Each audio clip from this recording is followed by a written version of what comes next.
This is the Phantom 4, my first ever proper drone. To tell you the truth, I was super tempted when 3DR released a solo, but ultimately this has been worth the wait. But stick around, the short film isn't over. If getting a drone is primarily about photography and filmmaking, then there are only a few things that really matter. Easy use, the features to help you get your shot easy and safely, and then the biggest of them all, camera quality. To say this took a while to get to grips with would be a huge lie. Everything feels well thought out, ultimately to make it easy and fast for us users. So from the quick release propellers to quite frankly the excellent app, it just takes the hassle out of what was incessant tweaking just a few years ago. Connection's a breeze, plug your phone in, turn both the drone and controller on, and well, that's it really. I love the physical connection here. You want something that's reliable and that just works. So personally, the less I have to deal with Wi-Fi connections, the better. And the fact that I can push this thing all the way out to 5 kilometers is a testament to DJI's light bridge technology. The video stream is smooth and consistent all the way through. These are drones, so you want to know it's safe for you and everyone else around you. So you may already know that the Phantom 4 comes with a visual positioning system, but this is largely improved over the Phantom 3. The two downward facing cameras keep things super stable as they're able to measure the distance from the ground. This is a big plus over other drones that rely solely on GPS. It just gives you incredible confidence when flying it through unpredictable environments or putting off shots low to the ground. Combine this with two new front-facing cameras and it gives us the biggest USP yet, the obstacle avoidance. Okay, so personally, I see this something as a safe measure than something to rely on, but you know what, crazy enough, it actually works. It builds a 3D volumetric map that calculates the depth in a scene. It's not the best in extremely tight spaces, often kind of getting confused, but in more open spaces, it's actually awesome to see this thing come alive where there might be a person or building in the way. If you use this with a new flight mode called Active Track, it can make for some truly autonomous flying. I've used the follow me mode before where it tracks the controller but it's inaccurate and just fails to keep up with you. This, on the other hand, tracks you in that very 3D space, which makes pulling off basic 2-operator moves possible.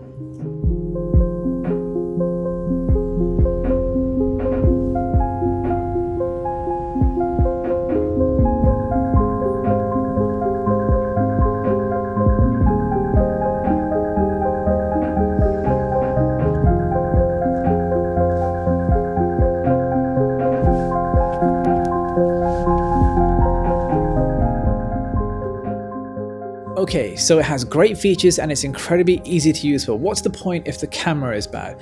For me, it's the most important thing, and this is exactly why I went with the Phantom 4.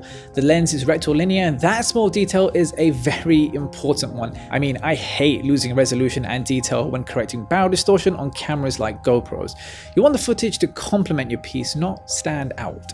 And for what it's worth, the quality can be excellent once you do a few things. DJI do right by including the essentials like zebras, grids, histograms, and custom white balance.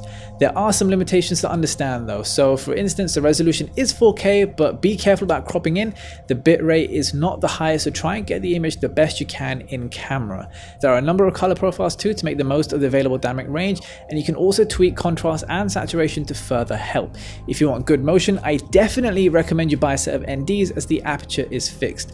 Finally, the ISO can go up to 3200 in video, but you really don't want to go higher than 800, and even that's a stretch.